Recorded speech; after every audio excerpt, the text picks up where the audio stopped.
وإلى السماء كيف رفعت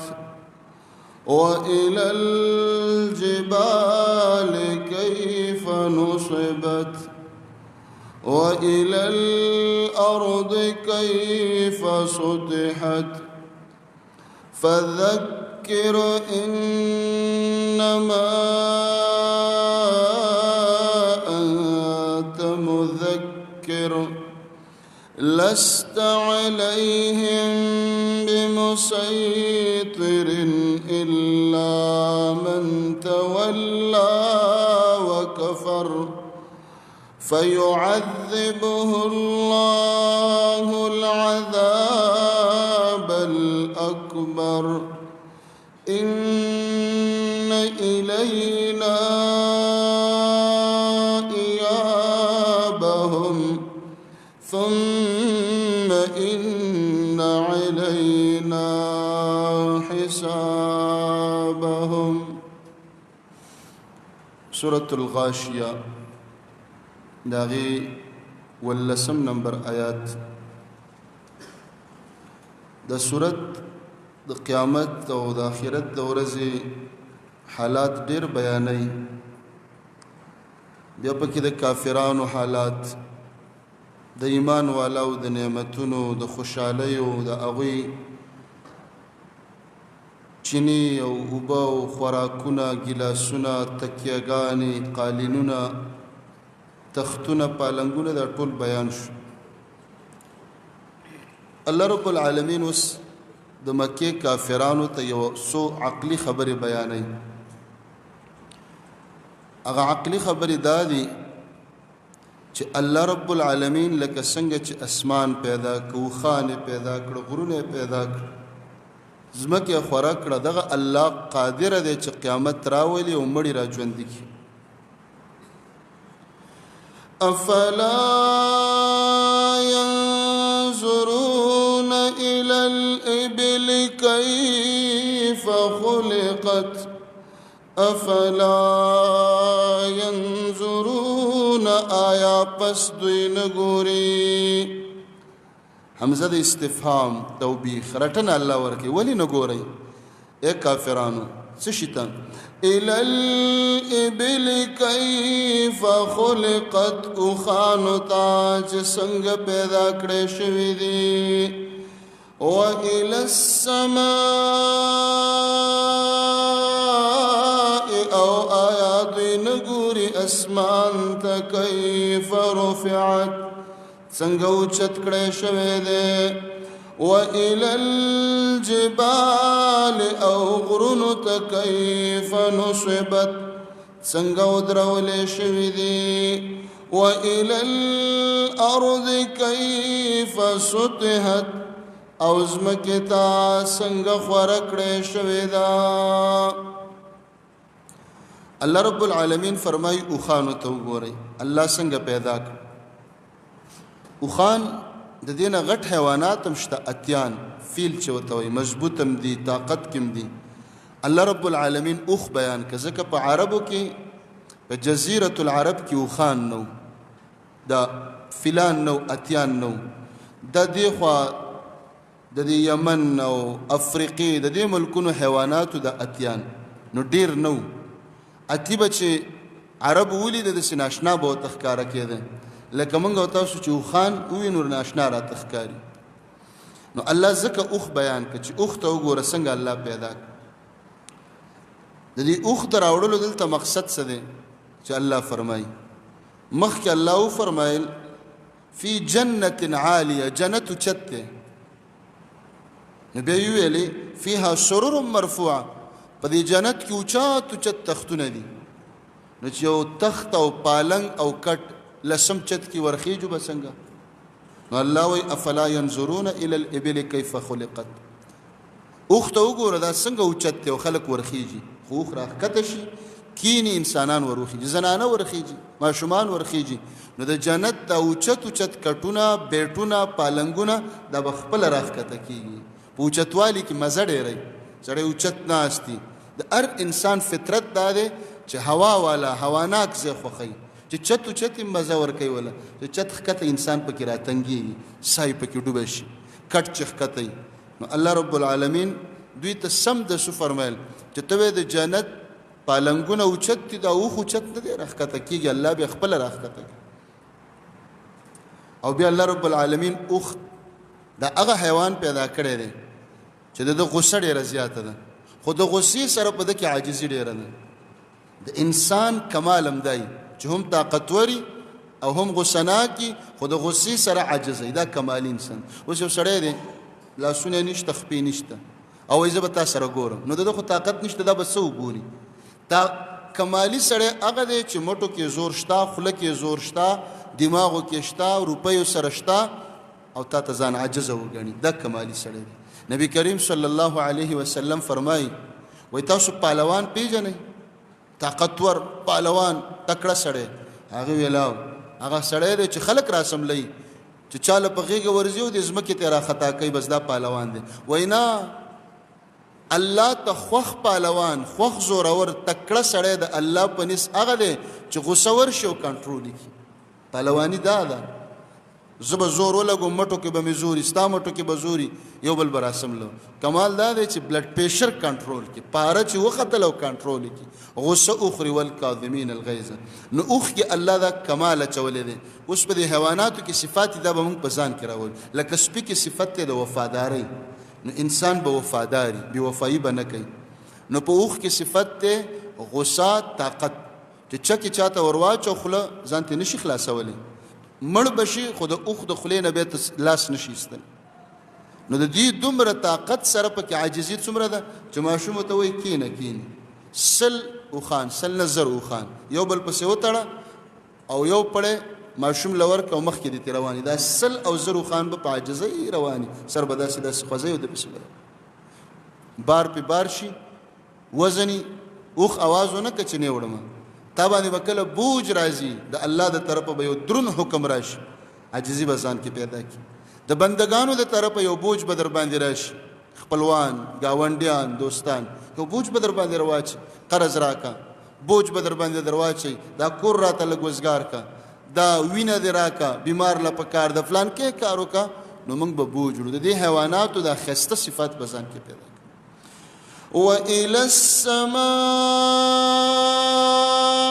كيف رفعت واسمان توغوري سنگ الله اوچت کا وإلى الجبال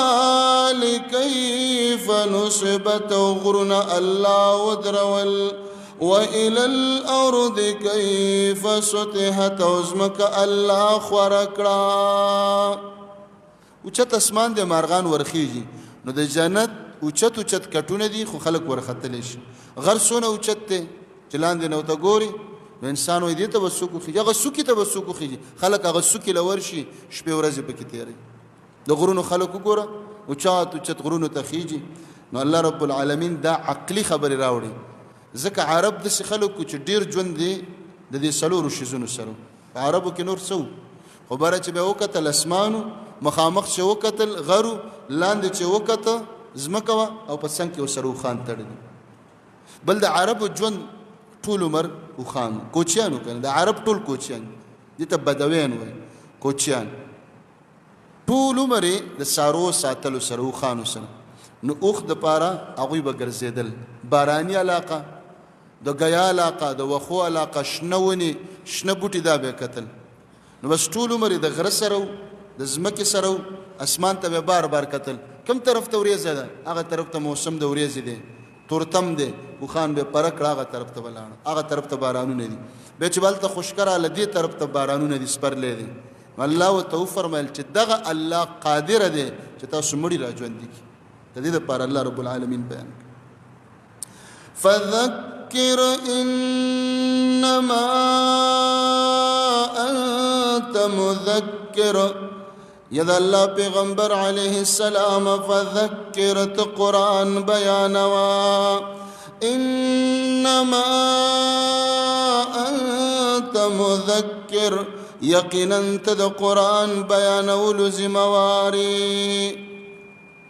پیغمبر ته ذمواري ورښودله ستا کار بیان د داعي کار دی او د پیغمبر فرض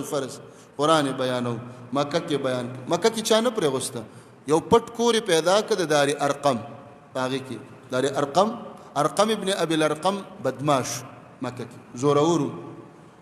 خلکو ته پښتو کې غونډه وي مخې له څوک نشو راتلی الله رب العالمین ایمان توفیق ورکړه نو نبی علیه السلام د هغه په کور کې د قرآن درس شروع د اسلام اولنۍ مدرسه د کور نه شروع شو صحابه به راغونډېدل د قرآن درس سورة رحمان او بل سورت او دا به پکې لوستل هلته ارقم ابن بالارقم او د هغه کورنۍ ته چې به چا وکتل مقابله چا نه شوه کولی اسلام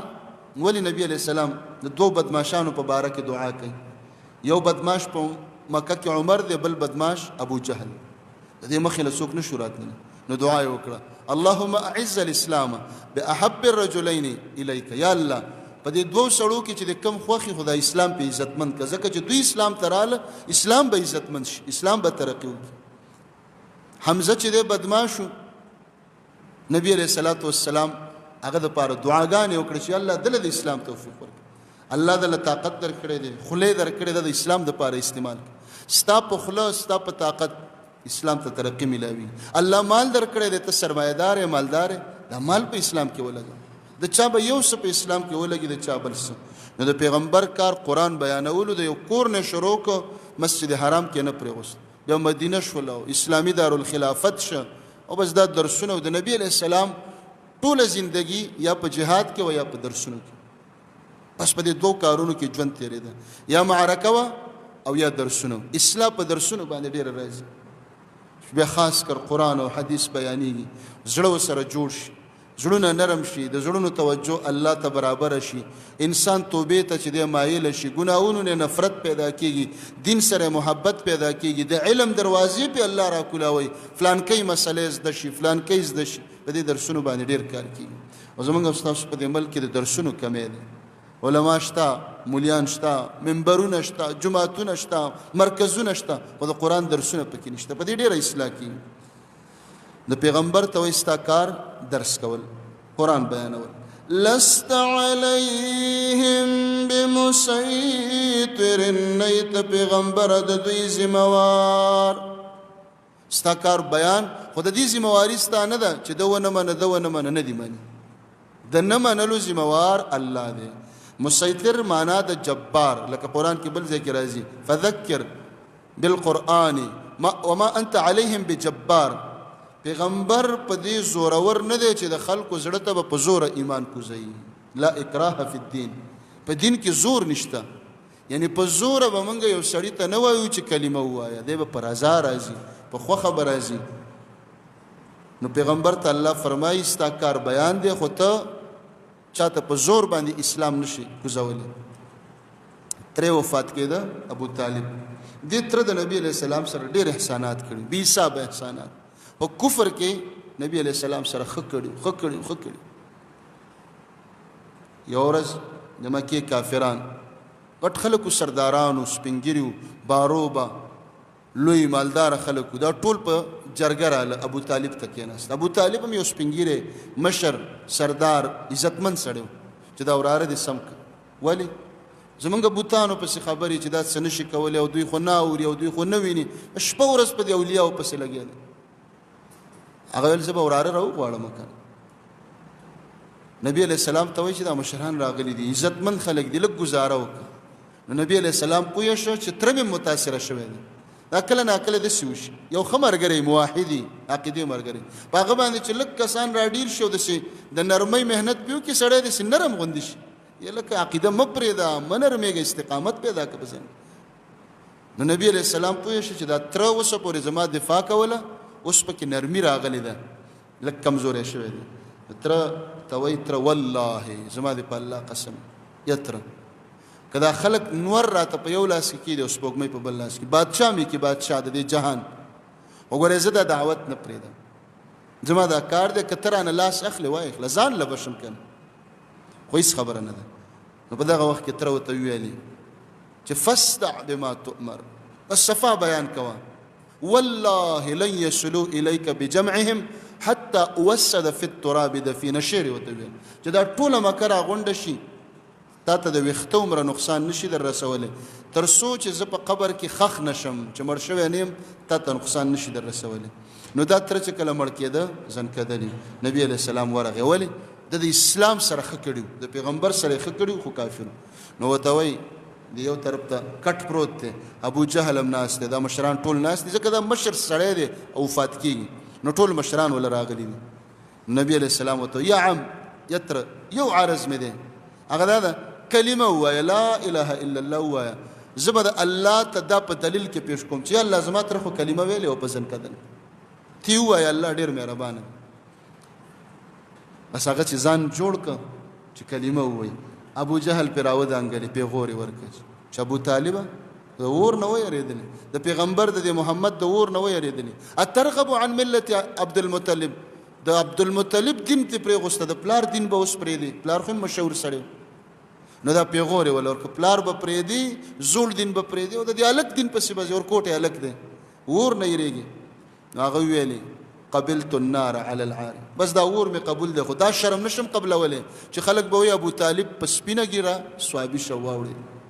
نو چې کساتې وتله ویلې انا على ملت عبدالمطلب زه د عبدالمطلب په دین یم په بت پرستۍ. نو پیغمبر که په وس کې وی په دې تره به کلمه ویلې ځکه دا ورته ډېر ګران او دې تره د دې پیغمبر سره بې حده مینه کړې وه دومره مینه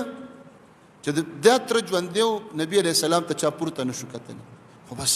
کلمه خو الهي نعمت دی دا هدایت نه دی په نیغه لاره روانول او زړه ته دین راکوزول ګوره دا به تا باندې الله پیرزو کړي دا یاد ساته دا نه زما کمال دی نه ستا کمال دی نه هوښیاري ده نه چالاکي ده نه مالداري ده چې الله قرآن او سنت در نصیب کو بیا درس ته کېنولې خطبه اوري د نیکانو خلکو سره مجلس د علماو سره ناسته پوه شه چې الله د نه راضي شوی بس د دې نه دا الهي نعمت دی دا د الله ورکړه ده ورکړه پیرزو ده.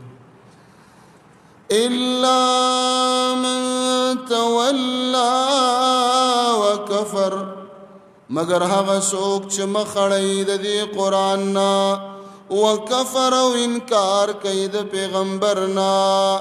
نو فيعذبه الله العذاب الأكبر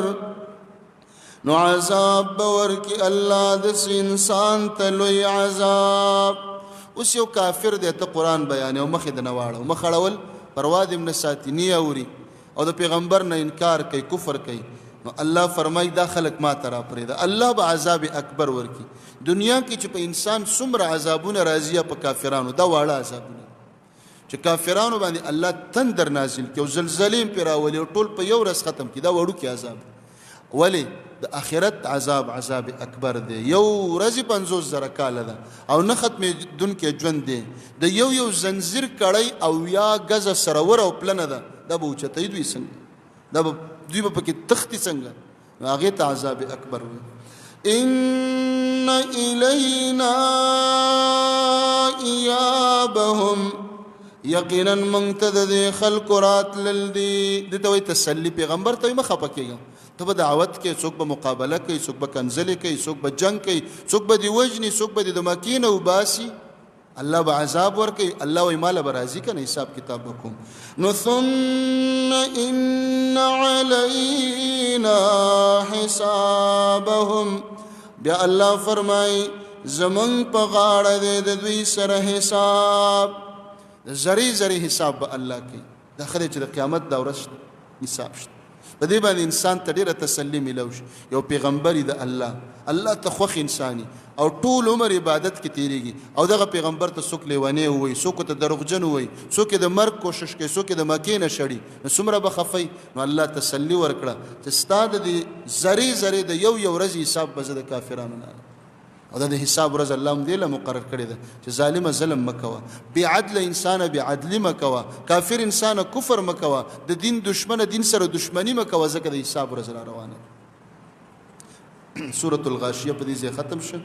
بل درس کې به بیا سورة فجر وایو انشاءالله. يا رب العالمين يا حي يا قيوم يا ذا الجلال والإكرام يا الله يا واحد يا أحد يا فرد يا صمد يا من لم يلد ولم يولد ولم يكن له كفوا أحد رب العالمین زمونږ د دې حاضر مجمع او چې تر کوم ځای پورې د آواز رسي څوک اوري څوک ګوري الله زمونږ د ټولو ګناهونه معاف کا الله زمونږ نه راضي او خوشاله شه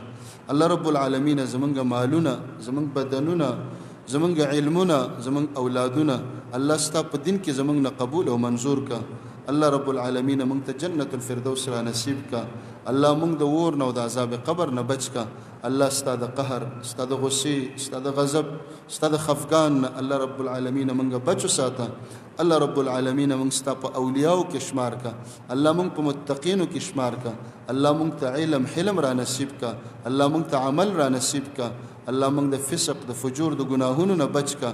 الله رب العالمین زمونږ دنیا او آخرت خسته کا الله د فلسطین د غزې د کشمیر د مسلمانانو سره مددونه وکړه الله هغه ورونه چې مسافر دي په ارمل کې دي الله په سفرونو مسافریو کې خیر برکت خوشحالي پیدا کا الله څومره مسلمانانو فات شوي دي د ټولو مغفرت نصیب کا د حاضره مجمع د نارینه او د زنانو اوریدونکو الله رب العالمین مونږ ټولو ته جنت الفردوس را نصیب کا الله رب العالمین زمونږ نه خوشاله شه الله رب العالمین مونږ په تقوادارو خلکو کې شمار کا الله رب العالمین مونږ د دین بیانون کې جوړ کا الله رب العالمین مونږ په دین باندې عمل کوون کې جوړ کا الله ستا د ذات سره ستا د پیغمبر سره ستا د نبی د سنتو سره ستا د کتاب سره د علماو سره د نیکانو خلکو سره الله زمونږ مینه محبت پیدا کا الله رب العالمین زمونږ د خلکو سره محبت پیدا کا الله رب العالمین زمونږ نه راضي شه دنیا او آخرت را تدوان او د خیر را نصیب کا عافیت را نصیب کا الله زمونږ په ګناهونو پردې را خورې کا وصلی الله تعالی علی خیر خلقه محمد وآله وأصحابه أجمعين.